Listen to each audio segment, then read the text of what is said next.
Hello दोस्तों, कैसे आप सब लोग। कल मैंने लगाया था CGL का Tier 2 का ओली बोर्ड का मॉक, जो ऑल इंडिया मॉक आता है वो। तो उसमें मेरा स्कोर आया था 294 और जो रैंक है वो आई है 9491 आउट ऑफ 44,703 और जो परसेंटाइल है वो आई है 78.8 और मैथ्स में मेरे 27 क्वेश्चन ठीक हुए थे और रीजनिंग के अंदर 26, इंग्लिश के अंदर 38 और GS के अंदर 15। तो स्कोर काफ़ी डिसेंट था, कुछ ज़्यादा खास तो था नहीं। तो फिर मैं चलो आपको इसका सॉल्यूशन दिखाता हूँ, कौन कौन से मेरे गलत हुए क्वेश्चन वो दिखाता हूँ आपको।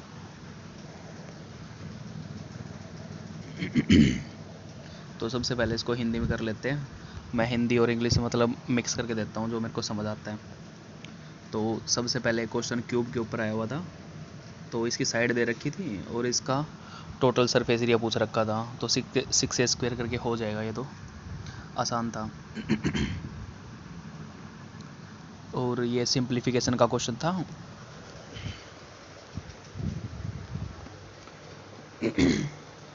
576 जो ये 24 का वो स्क्वायर होता है, तो इसको ये मतलब काटा पिटी करके इसको सोल्व करके हो जाएगा, ठीक है।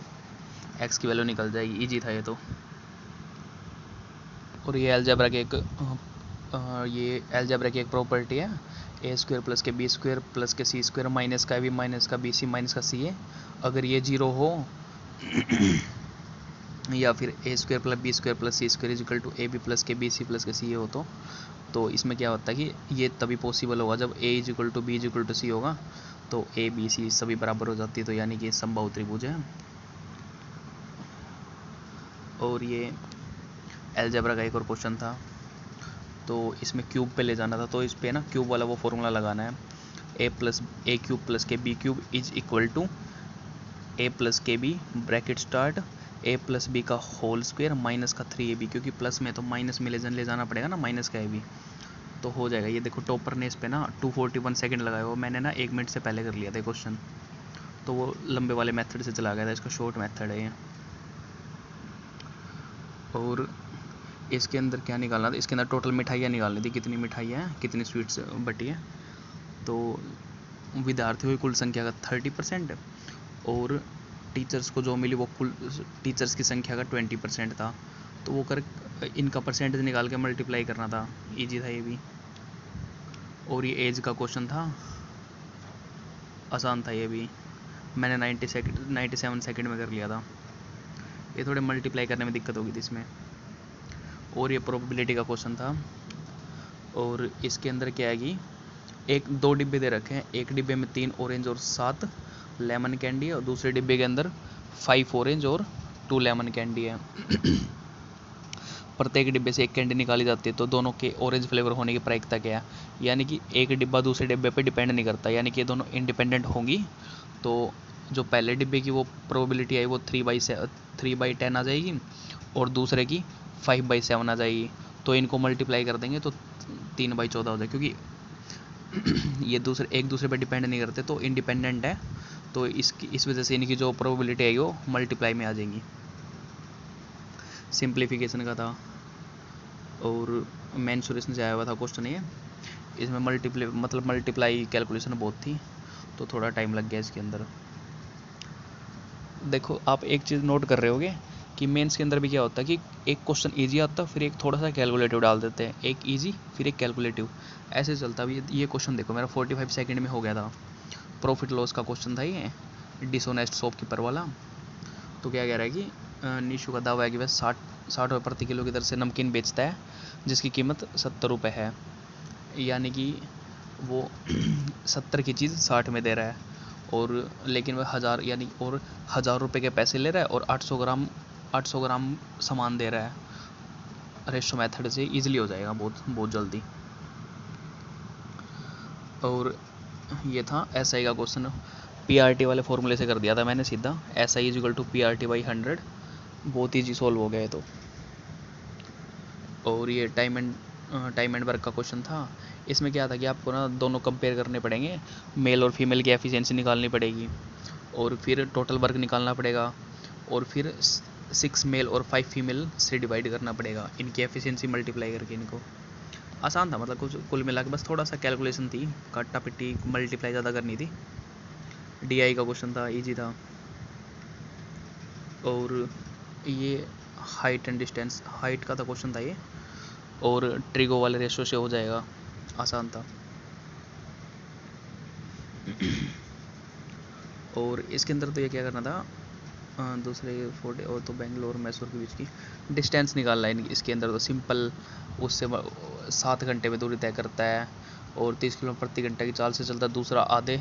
दूसरा आधा 40 की स्पीड से चलता है। यानी कि आप एक काम करो, डिस्टेंस को मान लो 2x, तो total distance 2x divided by total time is equal to इनका वो हो जाएगा 30 और 40 की जो स्पीड होते हैं।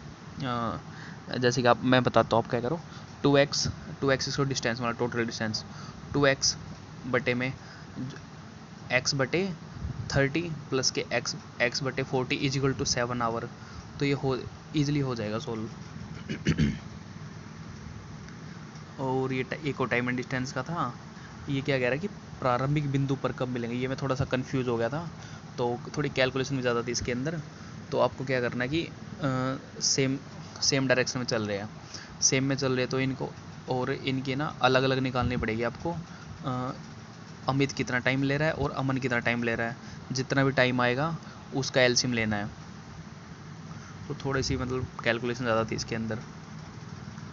और ये क्या, मंदिनी बूथ पर 125 लीटर, 175, 500 लीटर 3 कंटेनर और 2 इसमें क्या करना है आपको कि इन तीनों का ना एलसीएम, इनको ना मतलब रेशो में कन्वर्ट करके इनका एलसीएम ले लो, बिल्कुल ईजिली हो जाएगा। ये पता नहीं मेरा कैसे गलत हो गया, देखता हूँ मैं इसको, स्क्रीनशॉट ले लेता हूँ इसका। ये क्या हो गया, हाँ ये कह रहा है देव और फिर ये तो उसका था, पार्टनरशिप का था, इजी है। तो ये तो बहुत रेशो दे रखा सीधा, और वो दे टोटल प्रॉफिट दे रखा है। ये क्या है ना, साइन 27 बाई, ये भी साइन में हो जाएगा, तो ये 1 माइनस के 1 0 आ जाएगा सीधा। ये तो इनका मध्यानुपाती और इनका तृतीयानुपाती, यानी मध्यानुपाती तो 25 इंटू 49 ये अंडर रूट में आ जाएंगे, और इसमें क्या आएगा तृतीय तो 60 मल्टीप्लाई 60/36। तो इनका रेशो को निकालना बहुत ईजी है। शुद्ध दूध में कितनी मात्रा में पानी मिलाना होगा जिससे जब मिश्रण को दूध के क्रय मूल्य पर बेचा जाए तो 20% लाभ अर्जित हो। ये पता नहीं कैसे गलत हो गया, 20% प्रॉफिट है तो यानी 1/5 हो गया, तो 1 तो मिल्क हो जाएगा और 5 नीचे वो हो जाएगा मिल्क। तो शुद्ध दूध में कितनी मात्रा में पानी मिलाना होगा जिससे, पता नहीं कहाँ गलती हुई है, स्क्रीनशॉट ले लेता हूँ मैं इसका। ये 11 का डिविजिबिलिटी रूल पूछ रखा था, और ये टाइम एंड वर्क का बहुत ही जी क्वेश्चन था। एलसी सिंपल है ये, 96, 64 और 192, इनका सबका एलसीएम 192 हो जाएगा, और सभी को मतलब वो ऐड करके मतलब डिवाइड करना बस। रेशो का था ये, रेशो और एवरेज मिक्स कर रखा था, आसान था। और ये था समबहुभुज के विकर्णों की संख्या और भुजाओं की। यार मैं फॉर्मूला भूल गया था, इसमें फॉर्मूला लगता है ना वो n ब्रैकेट स्टार्ट n-3/2, मैं फॉर्मूला भूल गया था। इज इक्वल टू वो डायगोनल आता है, n साइड होती है। आंकड़ों की माध्यिका 12 है और आंकड़ों का बहुलक उनकी माध्यिका का 1। अरे इसके अंदर वो फॉर्मूला लगेगा ना mode is equal to 3 median minus के 2 मीन, वो फॉर्मूला लगा के निकल जाएगा। ये क्या है, इसके अंदर 8, 15, 17 का शायद से वो बनेगा ट्रिपलेट है, और फिर 15 इनके दोनों की क्या कह रहा है, तो दो जीवा की लंबाई 30 आ जाएगी, क्योंकि रेडिय वो नीचे एक साइड की जीवा वो हाफ जीवा मतलब 15 आ जाएगी 8, 15, 17 से, और जीवा तो 2 मल्टीप्लाई 2 हो जाएगा 30 आ जाएगा। दो संख्याओं का योगफल x + y 12 दे रखा है, x - y 10 दे रखा है, तो आप इसकी वैल्यू आराम से निकाल दोगे। पहले इसको ऐड कर देना फिर वैल्यू निकाल लेना। प्रिज्म का पार्श्व पृष्ठ यानी कि लेटरल सरफेस एरिया पूछ रखा था इसका। प्रिज्म की ऊंचाई इतनी, आधार की भुजाई इतनी है। तो समषटकोणीय है। तो ये समषटकोणीय कौन सा होता है, ये कैसे किया था, ये किया था मैंने 12 सेंटीमीटर, और आधार की भुजा 8 है, और प्रिज्म का पार्श्व और पृष्ठीय क्षेत्रफल, ये पता नहीं कैसे मैं फॉर्मूला फिर से भूल गया। चलो कोई ना, छोड़ दो, बाद में देखता हूँ इसको। ये वैसे मैं तो बता दूँ आपको, मेरे मैथ्स के सेक्शन में सिर्फ 3 गलत हुए थे, बाकी ठीक थे। और रीजनिंग का ये ठीक था, ये भी ठीक था, और रीजनिंग में मतलब थोड़े ज़्यादा ये क्वेश्चन आ रहे हैं ना आजकल निष्कर्ष वाले, या फिर वो गलत हो जाते हैं, ये तो मैं कर लेता हूँ। ये देखो मैं बता रहा हूँ, निष्कर्ष वाला क्वेश्चन गलत हो गया मेरा फिर से। और एक ये सीटिंग अरेंजमेंट का ये जो क्वेश्चन आ रहा है ना, मतलब वो पर्याप्त है, ये पर्याप्त है, ये मेरा हमेशा गलत हो रहा है। इन पे मेहनत करनी पड़ेगी। ये पता नहीं कैसे गलत हो गया यार, पता नहीं, टिक करते हुए टाइम गलती कर दिया। क्या कह रहा है, हृदय के आकार के फलक के, हृदय यानी हार्ट के अपोजिट पूछना था, यानी स्टार से मैच करेंगे। स्टार के बाद ट्रायंगल आता है, और स्टार के बाद ये आता है, इसके बाद ट्रायंगल के बाद ओ आएगा, और इसके बाद हार्ट आएगा। हार्ट का तो अपोजिट वृत्ति होता है ना, ये कैसे गलत कर दिया भाई। इससे मैच करके देखते हैं, इसमें ये तो क्वेश्चन गड़बड़ है भाई। देखना दोस्तों आप इसमें क्या गलती लग रही है, ये तो मेरे को क्वेश्चन ही गड़बड़ लग रहा है। अच्छा ये वो एक लाइन में मतलब बच्चे खड़े हैं, वो गिनने, वो कौन किस, वो ऐड करके -1 होता है ना, वो फॉर्मूला अलग के हो जाएगा। और इसके अंदर क्या था, 29 गुना 2 + 3, 18 गुना 2 + 3, 17 गुना 4, 19 गुना 2 + 3, 41 दूनी 82 गुना +3, ये मैच हो रहा था। पेंसिल को ये लिख दिया पी में +3 कर दिया, ई में +3 कर रहा है, इसका मतलब ये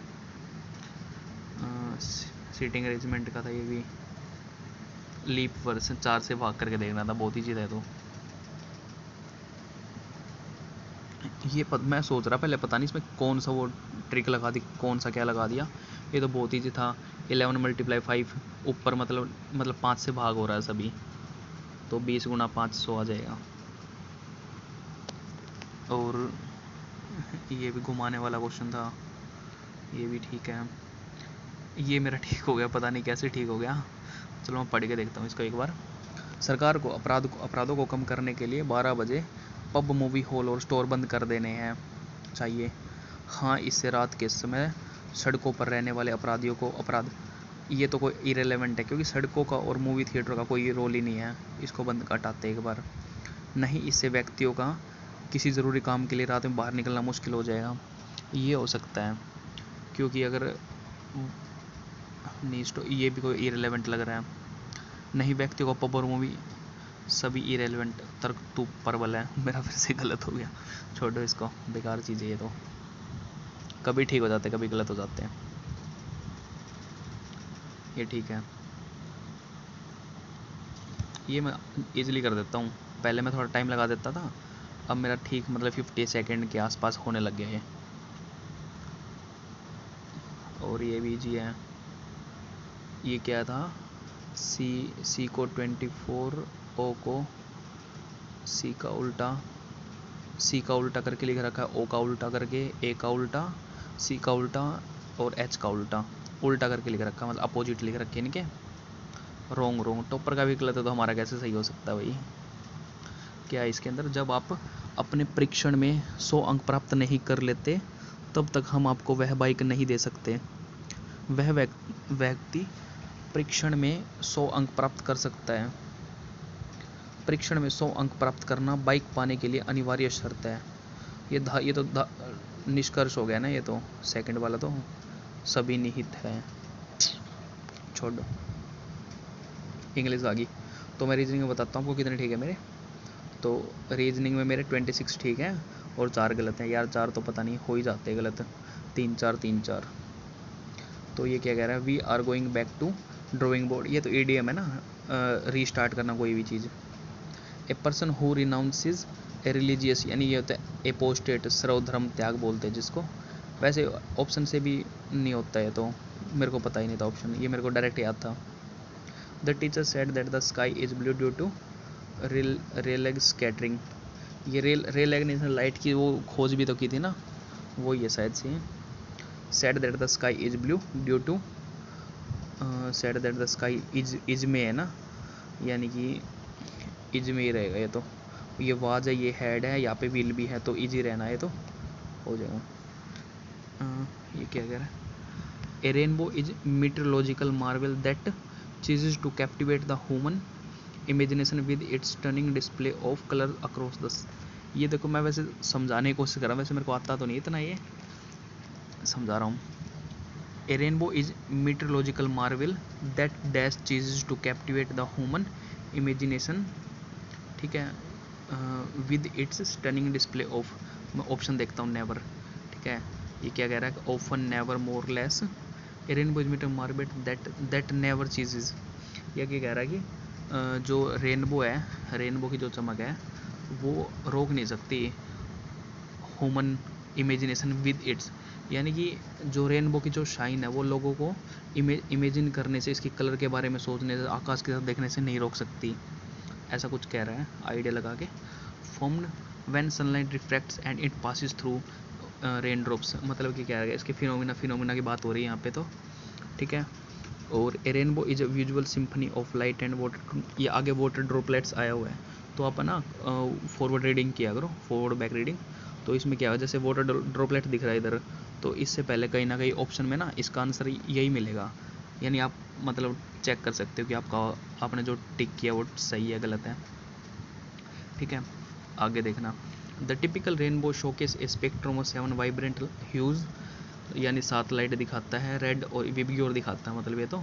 each colour is a dash of lights varying wavelength being separated and bent at different angle, यानी जो हर लाइट है, क्या हर लाइट एक रिजल्ट होता है, every light is a result of light varying, यानी कि जो हर कलर होता है वो किस जो लाइट के जो 7 वो होते हैं ना, इसके बैंड्स, उनका अलग अलग मतलब वो शो करता है ये, कि कौन कितने डिफरेंट एंगल पे घूमा, कुछ ऐसा। Remarkably the inner most part of the arc is red, ये उसके बारे में बताता है। Rainbow often appear after rain showers dash the sun peeks through dissipating rain clouds, ये क्या कह रहा है कि बारिश होने के बाद शो होता है, वैन आएगा ना, क्योंकि टाइम की बात कर रहा है। Rainbow often appears after rain shower when the speak peeks through, मेरे मतलब चारों के चारों ठीक है, मतलब अंदाज़ा, मतलब ज़्यादा इंग्लिश मेरे को आती तो है नहीं, बस ठीक है, ठीक ठाक अंदाज़ा लगा लेता हूँ मैं। और इर्क समवन मतलब किसी को चिढ़ाना, कुछ ऐसा होता है, तो इसमें पॉजिटिव गरीब होता है। एब्रेसिव एंटोनी एब्रेसिव तो इसका सिनोनिम हो गया। सोफिस्टिकेटेड मतलब कोई बनावटी तरह से या फिर कुछ ऐसा, तो चीयरफुल।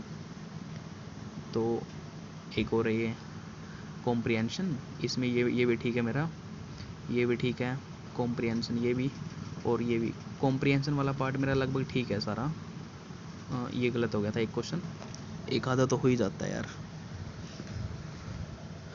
मतलब अभी ये 8 या 9 क्वेश्चन थे कॉम्प्रिहेंशन और क्लोज के, मेरा एक गलत हुआ अभी तक इनमें। She show through his dash tactics and stood her ground, अरे ये तो वो था ना,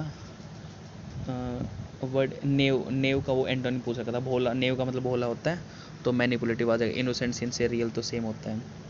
क्या इसमें क्या है, वन वर्ड सब्स्टिट्यूशन, सोमनाम्बुलिस्ट होता है नींद में चलने वाला, सोमनिलोक्विस्ट नींद में बोलने वाला होता है। और अल्ट्रिस्ट परोपकारी हुआ, कॉन्स्क्रिप्ट शायद से ड्राफ्टी को बोलते हैं, भर्ती होने वाला शायद से। What is being discarded by you, what is being आया ना, यानी कि वो कौन से कंटिन्यूस वाली फॉर्म आएगी, ये तो सारी कंटिन्यूस वाली है, चलो छोड़ो।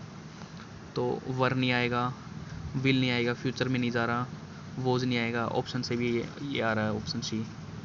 तो ये क्या कह रहा है कि स्पेलिंग गलत कौन सी है, मैंने फियर ही कर दिया था, इसमें बिजार थी स्पेलिंग गलत। अब इस देखूंगा इसकी क्या होती है सही स्पेलिंग। PQRS सही था ये मेरा। और ये कॉम्प्रिहेंशन वाला पार्ट ये भी सही है, ये भी सही है, ये भी सही है मेरा, ये भी सही है और ये भी सही है। ये भी सही है, टॉपर का गलत है। 4 थे, मतलब मेरा कॉम्प्रिहेंशन में अभी तक एक गलत हुआ है। 12 नंबर की कॉम्प्रिहेंशन आ चुकी है अभी तक। The most prominent peak of whose नहीं है, द विच आएगा इसके अंदर तो, क्योंकि क्या कह रहा है कि इसके अंदर as we pursued our way we came close up to a range of mountains the most prominent peak of whose. The most prominent peak of which आएगा ना, माउंटेन की रेंज की बात हो रही है। तुम यहाँ पे रेंज आ रहा है, रेंज की वो रेंज मतलब इसका वो है subject. the first thing you should do on receiving the answer sheet is to counted the pages and write। मैं यही सोच रहा था कि राइट्स तो नहीं आएगा इसके अंदर, और इसी के चक्कर में गलत हो गया। ए पिंच ऑफ साल्ट मतलब कुछ ना कुछ थोड़े से डाउट के साथ कुछ एक्सेप्ट कर लेना, या थोड़ा गिल्ट के साथ एक्सेप्ट करना, ऐसा होता है। क्या पूछ रहा है ये? Correctly use indefinite article, it is a clouded elimination method से किया मैंने। इट इज़ ए क्लाउडेड है, ये ठीक लग रहा था मेरे को यहाँ पे। इट इज़ एन क्लाउडेड है, ये नहीं होता, एन नहीं आएगा क्लाउडी के साथ। और आगे कह रहेगा, यानी पहला और चौथा रहेगा ऑप्शन। और पहले में क्या, we can't go for an drive तो है होता नहीं, क्योंकि एन के बाद वाला वो कोई कौन सा वो वोवल साउंड नहीं है, तो एन नहीं आएगा, तो यहाँ पे ए आएगा। हो गया। The coach and the mentor was, देखो इसमें एक वो लगा ना, the coach and the mentor, जब दो नाउन किसी एंड के साथ जुड़े हो और दोनों के पहले आर्टिकल आया हो, तो वो अलग अलग बंदे की बात कर रहे हैं, यानी कि वर आएगा। ये मेरे को पता था कंसेप्ट। इसमें या तो वर आना चाहिए, लेकिन इसमें पहले में ये एरर वो ढूंढना है, तो इसको करेंगे the coach and the mentor. अब ये एक ही बंदे की बात हो रही है, ये कंसेप्ट लगा इसके अंदर।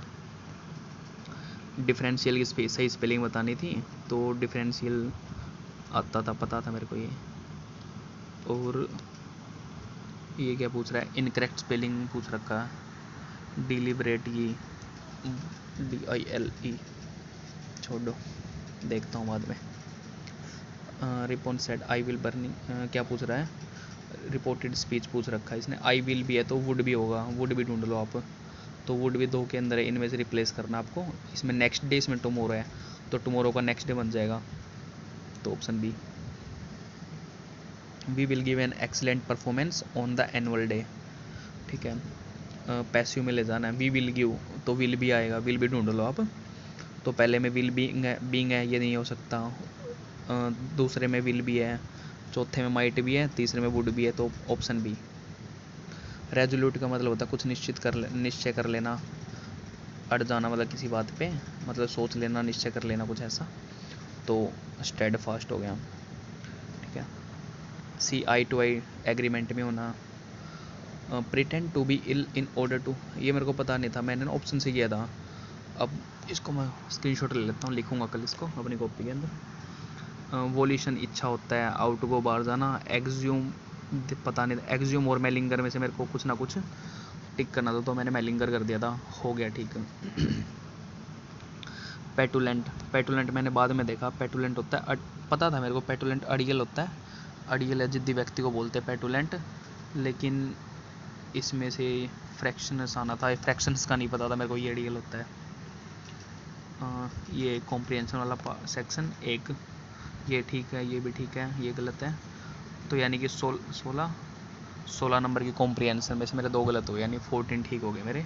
और PQRS मेरा एक भी गलत नहीं हुआ। तो मैं आपको दिखाता हूँ इंग्लिश में मेरे कितने ठीक है। इंग्लिश में 38 ठीक हुए मेरे, और 7 गलत हैं, ठीक है वैसे। और GS मेरे अच्छे खासे ठीक हो गए, अब की बात GS में 15 ठीक हो गए, ठीक है। इसको हिंदी में कहाँ से है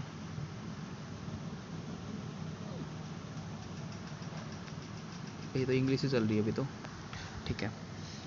there is a dash in my sock and I need a new pair. There is a hole, देखो देर इज होल्स नहीं आएगा, होल्स नहीं आएगा, क्योंकि ये आर्टिकल ए आया हुआ है, तो किसी सिंगुलर चीज़ के लिए आएगा, तो ये COD तो हो नहीं सकता। There is a hole in my sock, कोई सेंस ही नहीं बन रही, तो ऑप्शन बी, ठीक है। The place might have been abandon because there was nothing but dash old chair in dash room. ठीक है, ये क्या कह रहा है कि the place might have been abandon because there was nothing but an old chair. ठीक है, एन आएगा ना, ओल्ड आ रहा है यानी उसकी फॉर्म आ रही है, ये वोवल साउंड आ रही है, और इन रूम से पहले द आएगा। बट ए ओल्ड चेयर तो हो ही नहीं सकता, बट एन आएगा ओल्ड चेयर, तो एन एक ही था। Forest fire as a result of hot lightning last dash last longer. Then आया ना लास्ट में, तो कंपेरेटिव के साथ देन आता है और लॉन्गर आया हुआ है। तो अगर शॉर्टेस्ट होता लॉन्गेस्ट होता, इससे पहले आर्टिकल द आता। ठीक है, सबटल का तो मेरे को पता था, कोमल होता है, मतलब नाजुक सा कुछ ऐसा बोलते हैं, और इसका सिनोनिम पूछ रखा था इसने, तो स्लाइट मेरे को पता नहीं था, मैंने ऑब्वियस कर दिया था इसका। ठीक है, अब ये आ गई है जीएस। भारत का संविधान केंद्रीय स्तर पर द्विस्तरीय विधायिका का प्रावधान करता है, यानी बाई कैमरल सिस्टम अपने अंदर, क्योंकि संसद की दो सदन है, लोकसभा राज्यसभा, तो ये ठीक है। राज्यसभा सांसद में भारत के राज्यों और केंद्र शासित प्रदेशों का प्रतिनिधित्व करती है, ये भी सही है, दोनों सही है। ये गलत है, केपलर के नियम के अनुसार किसी भी ग्रह की अवधि का वर्ग, तुक्का मार दिया था मैंने। प्राथमिक बीमारियों का ब्लूप्रिंट डैश द्वारा प्रकाशित किया जाता है, ये मैंने प्राथमिक रेड क्रॉस कर दिया था। प्रोजेक्ट अभिनंदन एयर इंडिया, ये मेरे को पता था। और ये आर्टिकल पूछ रखे हैं, ये पहले वाले के अंदर भी तो थे ना आर्टिकल, जो आर्टिकल 338 होता है, तो SC/ST के लिए रिजर्वेशन या फिर आयोग की बात करता है, 280 फाइनेंस कमीशन की, 320 किसकी करता है, 320 छोड़ो, 324 करता है निर्वाचनों की यानी चुनाव आयोग की, तो 320 ये करेगा लोक सेवा आयोग के कार्यों से संबंधित, यानी कि अगर आपको एक दो पता है तो आप निकाल लोगे दोनों तीनों। ईडी के नए कार्यवाहक राहुल नवीन, ये मेरे को पता था। एक सिंह वाले गैंडे काजीरंगा, सभी को पता है, तो ये मेरे को पता नहीं था। क्या है ये, international organisation for of legal metrology वो माप तोल करते कुछ ऐसा। केवल पहला और दूसरा, यार इनमें कंफ्यूज हो जाता हूँ मैं, पहला दूसरा क्या पूछ रहा है, ये भी गलत है। संविधान के संशोधन के विधेयक राज्यसभा में पेश किया जा सकता है। ठीक है, गलत बताना है, राज्यसभा में पेश किया जा सकता है, सही है ये तो। संविधान में संशोधन के लिए विधेयक किसी निजी सदस्य द्वारा, ये मेरे को नहीं पता था, तो अब पता चल गया कि निजी सदस्य के द्वारा पेश किया जा सकता है। ठीक है, अब ये तुक्का मार दिया था, मेरे को नहीं पता था। ये मेरे को पता था, भारतीय स्टेट बैंक डैश अस्तित्व में आया 1955, और 1935 के अंदर RBI आया था। जय जवान जय किसान लाल बहादुर शास्त्री। चेर साम्राज्य, ये वर्तमान, ये मैंने थोड़ा सा पढ़ा था साउथ के बारे में, चेर पांड और वो कौन से थे, चोल थे कुछ ऐसा। तो ये जो चेर थे ना, ये लेफ्ट साइड थे, लेफ्ट साइड केरल आता है ना अपने, तो मेरे को जब याद है। और नीचे की तरफ चेर पांड थे, नीचे की तरफ पांड, और राइट की तरफ चोल थे नीचे। गिनी गुणांक पूर्ण समानता को दर्शाता है, अगर 0 होगी तो पूर्ण समानता होगी, और =1 होगा तो वो चरम सीमा पे होगी, ये वो उसका ना एम्प्लॉयमेंट वगैरह का, गरीब अमीर वाला ये गिनी गुणांक। ये मेरे को नहीं पता था यार, इतने तो बड़े पढ़ने का मन ही नहीं करता मेरा तो। भारत की सबसे लंबी नदी गंगा।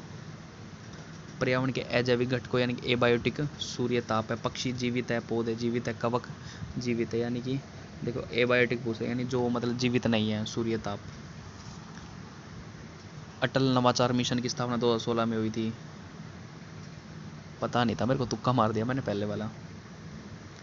तेल युक्त खाद, ये मैंने पढ़ा था, जो ऑयल्ड पेपर होता है वो ट्रांसलूसेंट होता है, ट्रांसलूसेंट वो होता है, इंग्लिश में किया था मैंने। ट्रांसलूसेंट वो होता है जो थोड़ा सा मतलब दिख जाए जिसके अंदर से, वो थोड़ा सा ना दिखे, यानी कि थोड़ा थोड़ा पारदर्शी, थोड़ा है पारदर्शी। ट्रांसपेरेंट बिल्कुल पारदर्शी होगा, ओपेक बिल्कुल बंद हो गया, जहाँ से दिखे ही ना कुछ, तो इसको पारभासी बोलते हैं। थोड़े थोड़े वैसे आती है मेरे को साइंस। कोरल ब्लीचिंग पॉलिस्टर का गलत हो गया ये, 1972, ये एंडेंजर्ड स्पीसीज़ के ऊपर है ये, मतलब जो जो प्रजातियाँ खतरे में हैं उनके लिए बनाया गया था 1972 में, और जो पर्यावरण के लिए बनाया गया था वो शायद से 1980 में बनाया गया था। ये हाँ ये सही है। इसमें मेरे को सही बताओ, मेरे को सिर्फ एक पता था, जो है आर मुखम शेट्टी है ना, ये आर के षणमुखम शेट्टी, क्योंकि इसमें बार बार बोलते हैं ना कि बजट, पहला बजट भारत में, पहला बजट आर मुखम शेट्टी ने पेश किया था, पढ़ा हुआ है। तो वित्त आयोग के अध्यक्ष पेश करते हैं। तो मैंने पहले का आंसर सी करके, ये गलती हुई क्या, आर मुखम शेट्टी हाँ वित्त मंत्री पेश करता है ना, तो इसका पहले का ऑप्शन बी करके मैंने देख लिया, तो सिर्फ एक में था ये, फिर ठीक हो गया। वैसे केसी नियोगी भारत के क्या थे, फोर्थ का सी, प्रथम वित्त आयोग के अध्यक्ष थे केसी नियोगी। ठीक है, तो मेरे को सिर्फ ये पता था पहला आर मुखम शेट्टी का, तो वित्त मंत्री पेश करता है ना बजट, तो वहाँ से याद था। पेन आधारित डिवाइस, ये कंप्यूटर का सेक्शन आ गया है। तो अरे ये मेरा दिमाग ख़राब हो गया था, मैंने ऐसे ही कर दिया है। वैसे मेरा कंप्यूटर सही है, फेल नहीं होऊंगा मैं कंप्यूटर में। तो दोस्तों चलो ठीक है, मिलते हैं अगले मॉक के साथ। Good night, bye bye, take care. आप भी अपना स्कोर कमेंट में शेयर करना मेरे साथ, ठीक है। ओके, मिलते हैं नेक्स्ट मॉक के साथ, बाय, टेक केयर।